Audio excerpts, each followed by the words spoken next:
ഭാവിയാകുമെന്നുള്ളതാണ് നമ്മൾ അന്ന് മുമ്പ് ചർച്ച ചെയ്ത ഘട്ടത്തിലും ഞാൻ പറഞ്ഞിട്ടുണ്ടായിരുന്നത്. ട്രോളി വിവാദത്തിൽ ആ ട്രോളിയിലൊന്നുമില്ല. അത് ഒരു പണപ്പെട്ടിയുമായിട്ടല്ല രാഹുൽ മാങ്കൂട്ടത്തിൽ പോയിരിക്കുന്നത്. ആ പെട്ടിയിൽ പണമുണ്ടാകുമോ, അത്രയും ഭാരമുള്ള പെട്ടിക്ക് ഇങ്ങനെ നീങ്ങാൻ പറ്റുമോ എന്നുള്ളത് ഡോക്ടർ അരുണും കാണിച്ചു തന്നതാണ്.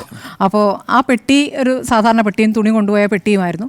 പിന്നെ പെട്ടിയുമായിട്ടാണ് എല്ലാവരും ഹോട്ടലുകളിൽ താമസിക്കാൻ വരിക. അപ്പോൾ പെട്ടിയിൽ എന്താണ് എന്ന് പറഞ്ഞാൽ അന്നത്തെ CCTV ദൃശ്യങ്ങൾ കാണിച്ചു ആ പെട്ടി കൊണ്ടുവരുന്നതിൽ എന്തോ ഒരു ദുരൂഹതയുണ്ട് എന്ന മട്ടിൽ വ്യാഖ്യാനിക്കാനൊക്കെ ഉള്ള ശ്രമം നടന്നു. നോക്കൂ, ഈ കേസിൻ്റെ തുടക്കം മുതൽ പരിശോധിച്ചാൽ അന്ന് ACPയുടെ പ്രതികരണമാണ് ആദ്യം വരുന്നത്. ആ സമയത്ത് അവർ പറയുന്നു റുട്ടീൻ പരിശോധനയാണ് എന്ന് പറയുന്നു. അതിനുശേഷം അവിടെ എത്തുന്ന അടുത്ത പോലീസ് ഉദ്യോഗസ്ഥൻ പറയുന്നു അങ്ങനെയല്ല, കൃത്യമായ പരാതി ലഭിച്ചതിൻ്റെ അടിസ്ഥാനത്തിൽ നടത്തിയ തിരച്ചിലാണ് എന്ന്. അങ്ങനെയെങ്കിൽ ആ പരാതി എവിടെ നിന്ന് വരുന്നു? അങ്ങനെ പരാതി ഇപ്പോൾ CPMൻ്റെ ഭാഗത്ത് നിന്ന് വന്ന പരാതിയാണെന്ന് പിന്നീട് ജില്ലാ സെക്രട്ടറി തന്നെ ഞങ്ങൾ പരാതിപ്പെട്ടിട്ടുണ്ടെന്ന് പറയുന്നു. അങ്ങനെ പരാതി വരുമ്പോൾ CPMും BJP നേതാക്കളും ഒരുമിച്ച് എങ്ങനെയാണ് ആ ഹോട്ടലിന് മുന്നിലേക്ക് എത്തുക? ഇതിൽ ഒരു നരേറ്റീവ് ഉണ്ടാക്കുന്നതിൽ അത് ആ ഒരു തിടുക്കത്തിൽ അവർക്ക് മൊത്തത്തിൽ ചില കാര്യങ്ങൾ പാളി. കാരണം ഇത് കോൺഗ്രസ് നേതാക്കൾ അല്ലെങ്കിൽ കോൺഗ്രസ്സുകാരുടെ മുറിയിൽ, കോൺഗ്രസ് നേതാക്കളുടെ മുറിയിലാണ് പണം വച്ചിരുന്നത് എന്നൊരു ആരോപണമാണെങ്കിൽ അവിടെ മാത്രമാണ് പരിശോധന നടത്തുന്നത്.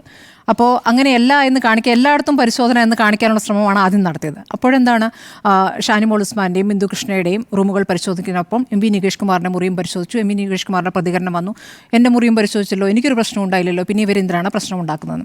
അവിടെ TV രാജേഷും അതേ റോയിലാണ്, അതായത് ഈ ഷാനിമോൾ ഉസ്മാനൊക്കെ താമസിച്ചിരുന്നത് അതേ റോയിൽ തന്നെയാണ് താമസിക്കുന്നത് താഴെ. അദ്ദേഹം പറഞ്ഞു എൻ്റെ മുറിയും പരിശോധിച്ചു, പക്ഷേ ആ വിഷയമൊന്നും നമ്മൾ കണ്ടിട്ടില്ല, ഞാനും സഹകരിച്ചു എന്നാണ് അദ്ദേഹം പറഞ്ഞത്. നമ്മൾ കണ്ടത് MV നികേഷ് കുമാറിൻ്റെ മുറിയിൽ പരിശോധന നടത്തിയ ശേഷം അദ്ദേഹം നടത്തുന്ന പ്രതികരണമാണ്. അപ്പോൾ ഇത് ഇങ്ങനെ നടക്കുന്നു, പക്ഷേ കോൺഗ്രസ് നേതാക്കളുടെ മുറിയിലാണ് എന്ന് പറഞ്ഞു. ഷാനിമോൾ ഉസ്മാനെ പോലൊരു മുതിർന്ന വനിതാ നേതാവിൻ്റെ മുറിയിലേക്ക് പരിശോധന നടത്താൻ എങ്ങനെയാണ് അവിടേക്ക് പോലീസ് എത്തിയത്? അതിനുശേഷം പോലീസ് എത്തുമ്പോൾ അവിടെ വനിതാ പോലീസ് ഉണ്ടായിരുന്നില്ല, ID കാർഡ് ഉണ്ടായിരുന്നില്ല, ചട്ടം പാലിച്ചല്ല, തെരഞ്ഞെടുപ്പ് ഉദ്യോഗസ്ഥരുണ്ടായിരുന്നില്ല, തെരഞ്ഞെടുപ്പ് പെരുമാറ്റച്ചട്ടമുള്ള സമയമാണ്. ഇതൊക്കെ നമ്മൾ അന്ന് വിശദമായി തന്നെ പറഞ്ഞതാണ്. പിന്നീടാണ് പോലീസ് വിളിച്ചു വരുത്തിയിട്ടാണ് റെയ്ഡ് ഏതാണ്ട് അവസാനിക്കാറായപ്പോഴാണ് തെരഞ്ഞെടുപ്പ് ഉദ്യോഗസ്ഥർ എത്തുന്നത്. അതിനുശേഷം ഈ മുറിയിൽ നിന്നും ഒന്നും കിട്ടിയില്ല എന്ന് എഴുതി കൊടുത്ത ശേഷമാണ് പോലീസ് പോകുന്നത്.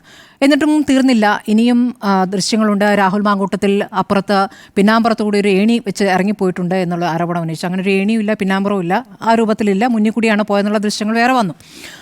അപ്പോൾ പിന്നെ പാതി വഴിയിൽ വണ്ടി മാറിക്കയറിയുമ്പോൾ പെട്ടി വേറെ കാറിൽ എന്നൊക്കെ രൂപത്തിലൊക്കെ ആരോപണം വന്നു. പക്ഷെ ഇതൊക്കെ പോലീസ് പരിശോധിക്കുന്നുണ്ടല്ലോ. പോലീസ് അന്വേഷിച്ചിട്ട് എന്ത് കണ്ടെത്തി? പോലീസ് അന്വേഷിച്ചിട്ട് ഇപ്പോൾ സ്പെഷ്യൽ ബ്രാഞ്ച് അന്വേഷിച്ചിട്ട് പറഞ്ഞിരിക്കുന്നത് അതിൽ ആ വിവാദത്തിൽ ഒന്നുമില്ല എന്നും ഇനി ഇത് കെട്ടിപ്പൂട്ടാമെന്നുമാണ്. ഇനിയിപ്പോൾ ഇതിൽ ഒരു മുന്നോട്ട് അന്വേഷണം വേണ്ട എന്നാണ് പറഞ്ഞിരിക്കുന്നത്. നോക്കൂ, ഇതിൽ ഏറ്റവും ഗുരുതരമായ കാര്യം ഈ വിഷയം ഏറ്റെടുത്തുകൊണ്ട് ഒരുമിച്ച് CPM BJP പ്രവർത്തകർ വന്നു എന്നുള്ളത് തന്നെയാണ്. അവിടെ രാഷ്ട്രീയം ചർച്ച ചെയ്യാതെ എങ്ങനെ ഐക്യത്തോടെ അവർ മുന്നേറി എന്നുള്ളതാണ്. അത് പിന്നീട് നടന്ന പല വിവാദങ്ങളിലും അത് കണ്ടിട്ടുണ്ട്. രണ്ടാം സ്ഥാനത്തിന് വേണ്ടി മത്സരിക്കുന്നു എന്ന് പറയുമ്പോഴും BJPക്കെതിരെ ഒരു ആരോപണം ഉന്നയിച്ചുകൊണ്ട് ശക്തമായി പ്രതികരിക്കുന്ന CPM നേതാക്കളെ കണ്ടിട്ടില്ല. പൂർണ്ണമായും കോൺഗ്രസിലേക്ക് ചുരുക്കുകയായിരുന്നു അവരുടെ ആരോപണങ്ങൾ. അതാണിപ്പോൾ ഇവർ ആവർത്തിച്ച് പറഞ്ഞുകൊണ്ടിരിക്കുന്നത്. അപ്പോൾ ഞങ്ങളിത് അവസാനിപ്പിച്ചിട്ടില്ല എന്ന് കോൺഗ്രസ് നേതാക്കൾ പറയുന്നത് ഒരു മാനനഷ്ട കേസ് കൊടുത്തിട്ടുണ്ട്. രാഹുൽ മാങ്കൂട്ടത്തിൽ കൊടുത്തിരിക്കുന്ന മാനനഷ്ട കേസ്. ഷാനിമോൾ ഉസ്മാൻ ആണെങ്കിൽ ഒരു സ്ത്രീ എന്ന നിലയ്ക്ക് സ്ത്രീത്വത്തെ അപമാനിച്ചു എന്നുള്ളതാണ് അവർ പറഞ്ഞിരിക്കുന്ന കേസ്. അവരെ സംബന്ധിച്ച് അവിടെ നടത്തിയ പരിശോധന എന്ന് പറയുന്നത് ചാനൽ ക്യാമറകളടക്കം മുന്നിൽ നിൽക്കുമ്പോഴാണല്ലോ ആ പരിശോധന നടക്കുന്നത്. അവർ അപ്പോൾ നൈറ്റ് ഡ്രസ്സിലായിരുന്നു, അതുകൊണ്ടാണ് തുറക്കാൻ വൈകിയെന്നാണ് ഞാൻ എടുത്ത അഭിമുഖത്തിൽ അവർ പറയുന്നത്. അതിനുശേഷം അകത്തേക്ക് കയറി പെട്ടി തുറക്കുന്നതും അവിടെ പെട്ടിയിലുള്ള അടിവസ്ത്രങ്ങളടക്കം പുറത്തേക്കിട്ട് പരിശോധിക്കുമ്പോൾ അവർ അപമാനിതരാകുന്നുണ്ട്. അപ്പോൾ അതാണ് അവർ കൃത്യമായി പറഞ്ഞിരിക്കുന്നത്. അപ്പോൾ ഇത്ര കാലമായി രാഷ്ട്രീയത്തിൽ നല്ല രീതിയിൽ പ്രവർത്തിക്കുന്ന നേതാക്കളെ, ഒരു വനിതാ നേതാവിന് പ്രവർത്തിക്കാൻ പറ്റാത്ത സാഹചര്യം സൃഷ്ടിച്ചു എന്നുള്ളതാണ് അവരുടെ പരാതി. അപ്പോൾ അത് ഇന്നും അവരുടെ പ്രതികരണമായി അങ്ങോട്ട് എത്തിയിട്ടുണ്ട്. നമ്മൾ മനസ്സിലാക്കേണ്ടത് കുറച്ചു കാലമായി CPM ഇതേ രീതിയിലുള്ള ശൈലി അവലംബിക്കുന്നു. ആ ശൈലി പരാജയപ്പെടുമ്പോൾ വീണ്ടും ആ ശൈലി തന്നെ തുടരുന്നു എന്നുള്ളതാണ് നമ്മൾ തൃക്കാക്കരയിൽ കണ്ടു. അവിടെ പ്രതിപക്ഷ നേതാവ് അശ്ലീല വീഡിയോ ഉണ്ടാക്കിയെന്നാണ് പറഞ്ഞത്. പിന്നീട് അവിടെ ഒരു തെരഞ്ഞെടുപ്പിൽ നല്ല പരാജയം ഉണ്ടായതിനു ശേഷം പിന്നീട് അത് വിടുകയാണ്, പിന്നെ അതിലേക്ക് പോകുന്നില്ല. കാഫിർ സ്ക്രീൻഷോട്ടിൻ്റെ അന്വേഷണ റിപ്പോർട്ട് എവിടെ എന്ന് കോടതി എത്ര തവണയായി ചോദിക്കുന്നു?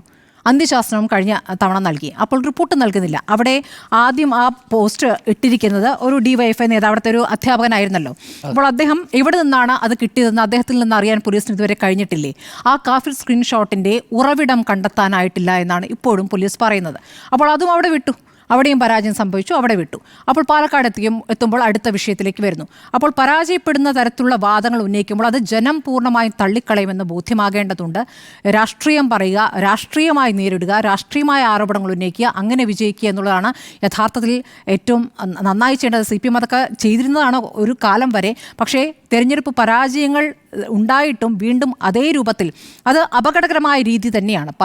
വടകരയിൽ കളിച്ചത് വളരെ അപകടകരമായ കളിയാണ്.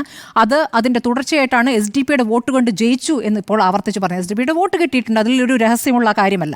പക്ഷേ ആ വോട്ട് കൊണ്ടാണ് ജയിച്ചത് എന്ന രൂപത്തിലേക്ക് അതിലേക്ക് ഊന്നുന്നു എന്നുള്ളത്. ഇനിയിപ്പോൾ തദ്ദേശ തെരഞ്ഞെടുപ്പൊക്കെ വരികയാണല്ലോ, ആരൊക്കെയായിട്ട് സഖ്യമുണ്ടാവും, ആരൊക്കെ സഹകരിക്കുന്നതൊക്കെ നമുക്ക് കാണാൻ പോകുന്ന കാര്യമാണ്.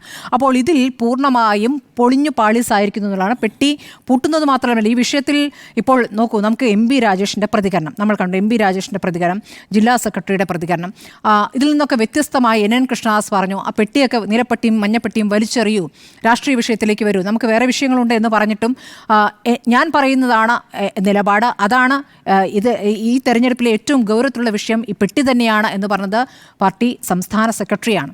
അപ്പോൾ ഇവരുടെ ഒന്നും പ്രതികരണം ഇന്നത്തെ പോലീസിൻ്റെ അടച്ചുപൂട്ടലിന് ശേഷം വന്നിട്ടില്ല എന്നുള്ളതാണ്.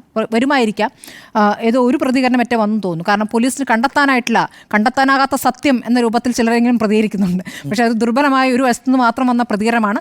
സത്യത്തിൽ ആ ആരോപണം ഉന്നയിച്ചവർ ശക്തമായി അന്ന് മുഴുവൻ മാധ്യമങ്ങൾക്ക് മുന്നിലും തുടർച്ചയായി വന്നവരുടെ പ്രതികരണം കാണാൻ ഒരു കൗതുകമുണ്ട്. കാരണം ഇതൊരു മോശം ആരോപണമായി. ഇപ്പോൾ രാഹുൽ മാങ്കൂട്ടത്തിലെ രാഷ്ട്രീയമായ ആരോപണങ്ങൾ ഉന്നയിക്കാമല്ലോ, വേറെ ഇത്തരം കാര്യങ്ങളല്ല ഉന്നയിക്കേണ്ടത്. അങ്ങനെ തെളിവുണ്ടായിരുന്നെങ്കിൽ ആ തെളിവ് ഇതിൽ ഇപ്പോഴും അതിൽ രഹസ്യാത്മത വയ്ക്കുന്നതിന് അങ്ങനെ ഒരു വിവരം കിട്ടിയതിൻ്റെ അടിസ്ഥാനത്തിലാണ് എന്ന് പറയുന്നെങ്കിൽ FIR ഇടാൻ പറ്റിയിട്ടില്ല. FIR ഇടാൻ പറ്റാത്ത സമയത്ത് അന്ന് ജില്ലാ സെക്രട്ടറി പറഞ്ഞിരുന്ന കാര്യം അവിടെ ഉണ്ടായ സംഘർഷങ്ങളുടെ കൂട്ടത്തിലങ്ങ് അന്വേഷിച്ചാൽ മതിയെന്നാണ്. എന്തുകൊണ്ടാണ് അങ്ങനെ പറയുന്നത്?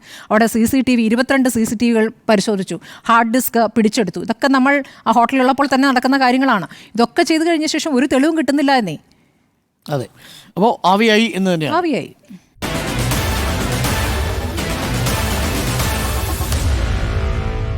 Meet the editors.